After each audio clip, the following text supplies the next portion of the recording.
মোবাইলে কথা বলার ক্ষেত্রে এক অপারেটর থেকে অন্য অপারেটরে সংযোগ স্থাপন করে ইন্টারকানেকশন এক্সচেঞ্জ বা আইসিএক্স অপারেটর। ২০০৭ সাল থেকে সব অভ্যন্তরীণ এবং আন্তর্জাতিক ভয়েস কল আদান প্রদান হচ্ছে আইসিএক্স এর মাধ্যমে।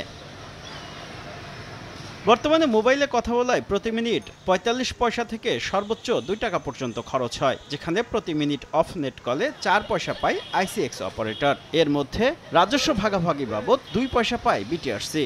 এআইটি সহ অন্যান্য খরচ বাদে আইসিএক্স এর থাকে মাত্র ১ পয়সা। টিআরএনবির কর্মশালায় আইসিএক্স অপারেটররা জানায় ২০১২ সাল থেকে এ পর্যন্ত প্রায় ৬,০০০ কোটি টাকা রাজস্ব পেয়েছে সরকার। এ অবস্থায় নতুন টেলিকম সংস্কার আইনে আইসিএক্স লাইসেন্স বাতিলের প্রস্তাবনা নিয়ে আপত্তি তুলেছে তারা। 75% মার্কেট তাদের আছে, বাকি আরো ৫-৬% কিংবা 10% তাদেরকে আবার দিয়ে দিতে চাবো, এটা কি ঠিক?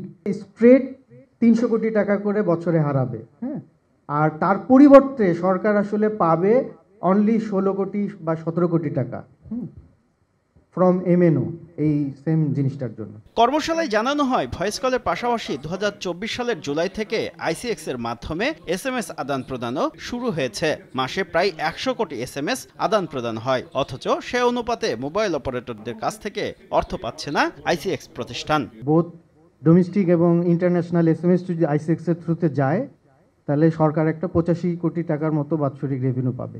বর্তমানে দেশে ২৫টি আইসিএক্স অপারেটর রয়েছে। শুভ খান, সময় সংবাদ, ঢাকা।